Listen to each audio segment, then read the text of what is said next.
যে মেহমানদারিতা স্বয়ং আল্লাহকে হাসিয়েছে।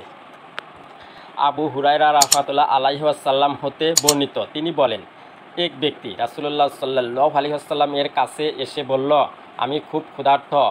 তখন তিনি তার সহধর্মিণীদের নিকট খবর পাঠালেন, কিন্তু তারা জানালেন, আমাদের নিকট পানি ছাড়া কিছুই নেই।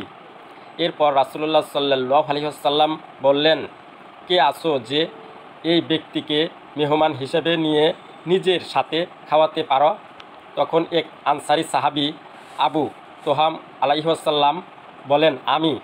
এ বলে তিনি মেহমানকে নিয়ে গেলেন এবং বাড়িতে গিয়ে স্ত্রীকে বললেন, রাসূলুল্লাহ সাল্লাল্লাহু আলাইহি ওয়াসাল্লাম এর মেহমানকে সম্মান করো। স্ত্রী বললেন, বাদশাদের খাবার ছাড়া আমাদের ঘরে অন্য কিছুই নেই। আনসারী বললেন, তুমি আহার প্রস্তুত করো এবং বাতি জ্বালাও এবং বাচ্চারা খাবার চাইলে তাদেরকে ঘুম পাড়িয়ে দাও। সে ব্যক্তি বাতি জ্বালালো, বাচ্চাদেরকে ঘুম পাড়ালো এবং সামান্য খাবার যা তৈরি ছিল তা উপস্থিত করল। বাতি ঠিক করার বাহানা করে স্ত্রী উঠে গিয়ে বাতিটি নিভিয়ে দিলেন। তারপর তারা স্বামী স্ত্রী দুজনই অন্ধকারের মধ্যে আহার করার মতো শব্দ করতে লাগলেন এবং মেহমানকে বুঝাতে লাগলেন যে তারাও সঙ্গে খাচ্ছেন।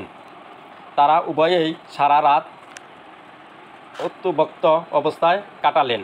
ভোরে যখন তিনি রাসূলুল্লাহ সাল্লাল্লাহু আলাইহি ওয়াসাল্লাম এর নিকট গেলেন, তখন রাসূলুল্লাহ সাল্লাল্লাহু আলাইহি ওয়াসাল্লাম বলেন, আল্লাহ তোমাদের মতো গত রাতের কাণ্ড দেখে হেসে দিয়েছেন, অথবা বলেছেন বুখারী খুশি হয়ে এবং আয়াত নাজিল করেছেন। ইরশাদ হচ্ছে, তারা অভাবগ্রস্ত সত্ত্বেও নিজেদের উপর অন্যদেরকে অগ্রগণ্য করে থাকে আর তাদেরকে অন্তরের কৃপণতা হতে মুক্ত রাখা হয়েছে, তারাই সফলপ্রাপ্ত।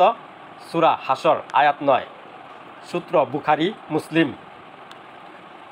ভিডিওটি ভালো লাগলে লাইক কমেন্ট শেয়ার করুন, চ্যানেলটি সাবস্ক্রাইব করুন প্লিজ, ইসলামের খাতিরে।